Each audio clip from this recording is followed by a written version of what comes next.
যদি উনি ফেরেন তাহলে আসলে স্বাভাবিক জীবনে ফিরতে পারবেন কিনা এই অবস্থায়? এটা একমাত্র উপর আল্লাহ ভালো বলতে পারবে। আমাদের মেডিকেল সায়েন্সের অনুযায়ী সেটা সম্ভাবনা তেমন নাই। তার যে শরীর থেকে শুধুমাত্র বলতে পারেন যে হার্ট এবং লাং, এই দুইটা তার কাজ করছে, এইটুকুই শুধু হোক। কিন্তু ব্রেনের যে যেখানে গুলি লাগছিল, ব্রেন স্ট্রিম বলা হয়, এই ব্রেন স্ট্রিমে তার যে ক্ষরণ এবং রক্তক্ষরণ এবং এখন যে অক্সিজেন সাপ্লাই যেটাকে বলা হয়, ব্রেনের যে ড্যামেজ, এই ড্যামেজটা অপরিবর্তিত আছে। আমরা আমরা মানে আল্লাহ চাইলে তো সবকিছু সম্ভব। আসলে পরিবারেরও ইচ্ছা যে সর্বোচ্চ যেটা করা যায় সেজন্য নিয়ে যাওয়া। গতকালকেও সেটা প্ল্যান ছিল, কিন্তু কার্যত সেটা হয় নাই।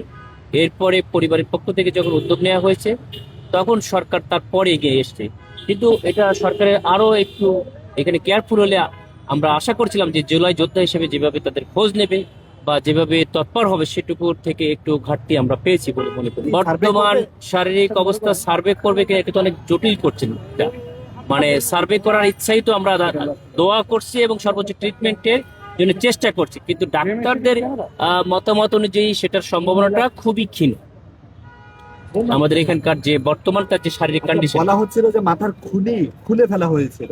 এটা কোনো সমস্যা নেই, এই অবস্থায় যাবে। খুলি পরবর্তীতে যদি সে সার্ভাইভ করে, এটা ট্রান্সপোর্টেবল, এটা আবার নিয়ে আবার লাগাই দেওয়া যায়।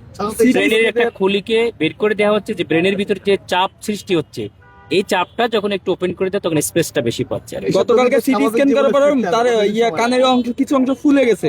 এটা অনেক ক্রিটিক্যাল একটা, যেমনটা ডক্টর বলছে। এখানে তো অবশ্যই ক্রিটিক্যাল, যে না হলে তো বিদেশে যে যাচ্ছে সর্বোচ্চ মানে বিশ্বের মধ্যে সবচেয়ে ভালো কি করা যায়, আমাদের একজন দেশের সম্পদ, দেশের স্বাধীনতার সার্বভৌমত্বের একটা বলতে পারেন অতন্ত্র প্রহরী, যে দেশকে স্বাধীন সার্বভৌম জুলাইয়ের যে চেতনা নিয়ে দেশ স্বাধীন হয়েছে, সেই চেতনাকে ধারণ করে লালন করে এদেশের মানুষকে উজ্জীবিত করার জন্য তার যে অবদান, সেই সাহসী কণ্ঠ, তার জন্য আমাদের যেভাবে করার কথা ছিল, আমরা মনে হয় কিছুটা হলেই ব্যর্থ হলাম। যে একটা বিষয়